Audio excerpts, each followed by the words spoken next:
Salut à tous, je suis Maxime Casselli et je voudrais vous présenter Nelson. Nelson, c'est un objet connecté avec qui vous allez très vite faire connaissance de manière très concrète. Et oui, car l'ensemble des défis que vous aurez à relever durant ce MOOC sont construits autour de cet objet. Je viens partager avec vous aujourd'hui l'histoire de ce petit module et le potentiel d'usage encore insoupçonné qu'il renferme. Nelson est né de la volonté de mettre au point un objet interactif, tangible, petit et simple à construire, reproductible en série et peu coûteux. Cette volonté est directement inspirée de l'énoncé Low-Tech Factory, qui consiste à réaliser des machines rudimentaires capables de produire en série des objets. La machine elle-même devient le centre de l'attention et l'objet, un artefact de son existence que les clients emportent avec eux. Ainsi, le projet développe autour de lui une communauté d'utilisateurs qui se réunit non pas autour de l'esthétique de l'objet ou de ce qu'il représente, mais plutôt autour de l'histoire qu'il raconte. Je me suis intéressé au monde de l'Internet des objets, guidé par ces principes. J'ai découvert le SP8266, un module Wi-Fi qui coûte moins de 3 €. Cette solution bon marché s'est imposée comme une base pour Nelson. En scrutant ce qui se fait sur le marché des objets connectés, j'ai remarqué que l'offre se concentre plus autour de grosses entreprises d'électroménager qui connectent leurs produits dans le but de construire de nouveaux arguments de com. Résultat, on trouve sur le marché des objets extrêmement spécifiques, conçus pour des usages et un public limité. On peut citer par exemple des aspirateurs de piscine, des climatiseurs.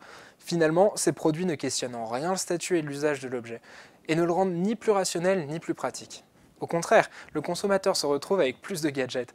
Chaque fabricant conçoit une application pour chaque objet, les objets connectés étant de plus en plus nombreux, l'utilisateur se retrouve avec des milliers d'applications sur son smartphone pour le robot cuiseur, la centrifugeuse, la yaourtière. Avec toutes ces applications, rien de centralisé ou d'unifié pour gérer facilement vos objets connectés. En plus, ces technologies sont propriétaires, donc fermées. Parallèlement au développement de nouveaux produits par les industriels, la communauté du do-it-yourself a aidé à élargir le champ des possibles des objets connectés. Elle a été entre autres aidée par les sites de crowdfunding type Kickstarter. Mais ces objets connectés restent limités à un cercle d'adeptes d'électronique et de programmation.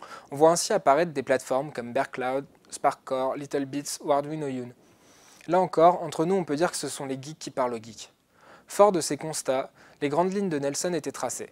Créer un objet à câble et ouvert laissant à l'utilisateur le choix de son usage, faciliter l'interaction avec les objets du quotidien, proposer une expérience utilisateur physique et intuitive, sans paramétrage abscon ou de programmation.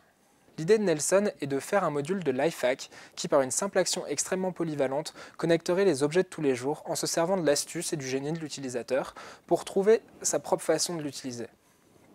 Un objet suffisamment ouvert pour permettre à l'utilisateur de se l'approprier, d'en faire ce qu'il veut, tout en étant suffisamment défini et complet pour s'adapter aux idées de chacun.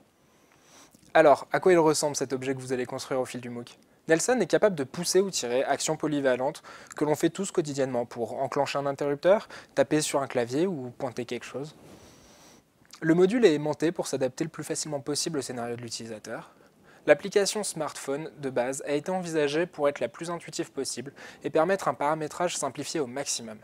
Et vous pouvez même connecter plusieurs Nelson entre eux, l'un pouvant copier le mouvement d'un autre ou simplement déclencher une action à l'activation de l'autre. Maintenant que vous connaissez tout de Nelson, vous allez l'adorer. L'équipe du MOOC va vous accompagner durant tout le cours pour que vous puissiez le fabriquer chez vous, évidemment, le connecter à votre quotidien. De quoi votre Nelson sera-t-il capable à la fin du cours ? Top départ pour la démultiplication, partagez les expériences de vos Nelson avec la communauté.